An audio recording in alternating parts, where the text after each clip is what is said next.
माता दी दोस्तों, आप सभी का स्वागत है हमारे YouTube चैनल में। दोस्तों, श्रावण मास की जो कृष्ण पक्ष की एकादशी होती है, उस एकादशी को कामिका एकादशी के नाम से जाना जाता है। ये एकादशी व्रत 16 जुलाई को है और इस एकादशी को पवित्रा एकादशी भी कहा जाता है। पाप से भय भी मनुष्य को कामिका एकादशी का व्रत अवश्य कराता है। जिन लोगों को भय होता है या इस एकादशी का जैसा कि नाम है कामिका एकादशी, यानी सभी कामनाओं को पूरा करने वाली ये एकादशी मानी जाती है। इस दिन श्रद्धा पूर्वक भगवान विष्णु और माँ लक्ष्मी की जो पूजा अर्चना करते हैं वो सभी पापों से दूर होते हैं और उनकी इच्छाएं पूरी होती हैं। इस दिन भगवान विष्णु को तुलसी पत्र अर्पण करना बहुत शुभ माना जाता है। इससे सभी पाप नष्ट होते हैं और आपकी इच्छाएं भी पूरी होती हैं। इस एकादशी का व्रत करने से सभी बिगड़े काम बनते हैं और इस तिथि में विष्णु जी की पूजा अर्चना करना बहुत ही ज़्यादा लाभकारी माना गया है, क्योंकि इस दिन भगवान विष्णु की पूजा उपासकों के साथ करने से उनके पितरों के जो कष्ट होते हैं वो भी दूर हो जाते हैं और उपासक को मोक्ष की प्राप्ति होती है। तो इस दिन क्या पूजा विधि होनी चाहिए और क्या आपको अपनी राशि के अनुसार उपाय करने चाहिए, साथ ही हम इस दिन की कथा के बारे में ज़रूर जानेंगे, क्योंकि एकादशी की जो कथा होती है उसका श्रवण करना या उस कथा को कहना बहुत ही शुभ माना जाता है। इस दिन उसका आपको कई गुना लाभ मिलता है। तो वीडियो शुरू करने से पहले आपसे निवेदन है, चैनल को ज़रूर सब्सक्राइब कर लें।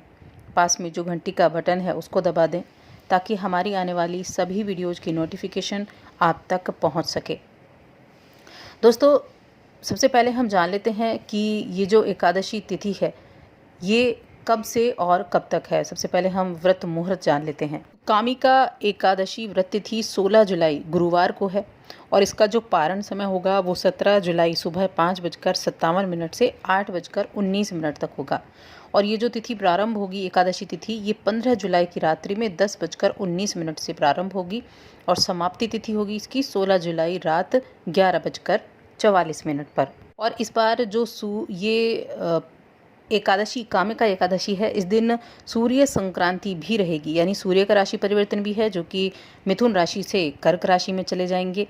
तो इस समय भगवान विष्णु की पूजा अर्चना करना और अधिक महत्वपूर्ण होगा और अधिक हितकारी होगा।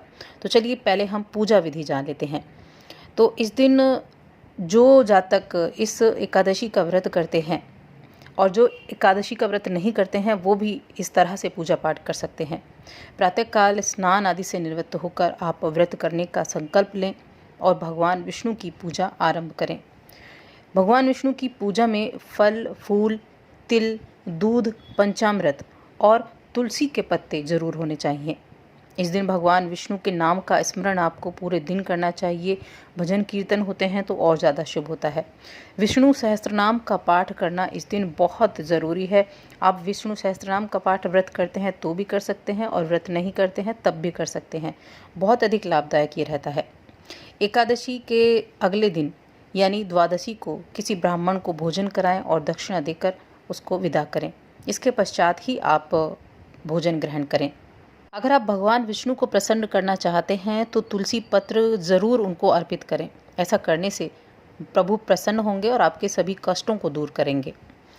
अब हम सबसे पहले जानते हैं कि कामिका एकादशी व्रत कथा क्या है। उसके बाद हम राशि अनुसार उपाय जानेंगे जो आप करेंगे तो आपके लिए बेहद लाभदायक होगा। द्वापर युग की कथा के अनुसार कुंती पुत्र धर्मराज युधिष्ठिर ने श्री कृष्ण से कहा कि हे भगवान, आषाढ़ शुक्ल देवशयनी एकादशी तथा चतुर्मास महात्म्य मैंने भली प्रकार सुना। अब आप मुझे कृपा करके श्रावण मास की एकादशी के बारे में बताएं। तब श्री कृष्ण भगवान कहने लगे, हे युधिष्ठिर, इस एकादशी की कथा मैं आपको सुनाता हूँ। एक समय स्वयं ब्रह्मा जी ने देवर्षि नारद से जो कही थी वही तुमसे कहूँगा। नारद जी ने ब्रह्मा जी से पूछा था कि हे पितामह, श्रावण मास के कृष्ण पक्ष की एकादशी की कथा सुनने की मेरी इच्छा है। उसका नाम क्या है, उसकी विधि क्या है और उसका महात्म्य क्या है, सो कृपा करके कहिए। नारद जी के ये वचन सुनकर ब्रह्मा जी ने कहा, हे नारद, लोगों के हित के लिए तुमने बहुत ही सुंदर प्रश्न किया है। श्रावण मास की कृष्ण एकादशी का नाम कामिका है। उसके सुनने मात्र से आपको वाजपेय अश्वमेघ यज्ञ जैसा फल मिलता है। इस दिन शंख चक्र गदाधारी विष्णु भगवान का पूजन होता है, जिनका नाम श्रीधर, हरि, विष्णु, माधव, मधुसूदन है। उनकी पूजा करने से जो फल मिलता है सो सुनो। जो फल गंगा, काशी, पुष्कर स्नान से मिलता है वो इस पूजन करने से मिलता है। जो फल सूर्य, चंद्र ग्रहण और कुरुक्षेत्र और काशी में स्नान करने से मिलता है, पृथ्वी दान करने से मिलता है, वो फल इस भगवान विष्णु की पूजा से मिलता है। जो मनुष्य श्रावण मास में भगवान का पूजन करते हैं, उनसे गंधर्व, देवता, सूर्य आदि सब पूजित होते हैं, सब प्रसन्न होते हैं। तो इस कामिका एकादशी की व्रत जो कथा है वो मैं आपसे कहता हूँ। इस कथा के अनुसार किसी गांव में एक ठाकुर जी थे। क्रोधी ठाकुर का एक ब्राह्मण से झगड़ा हो गया और क्रोध में आकर ठाकुर से ब्राह्मण का खून हो गया।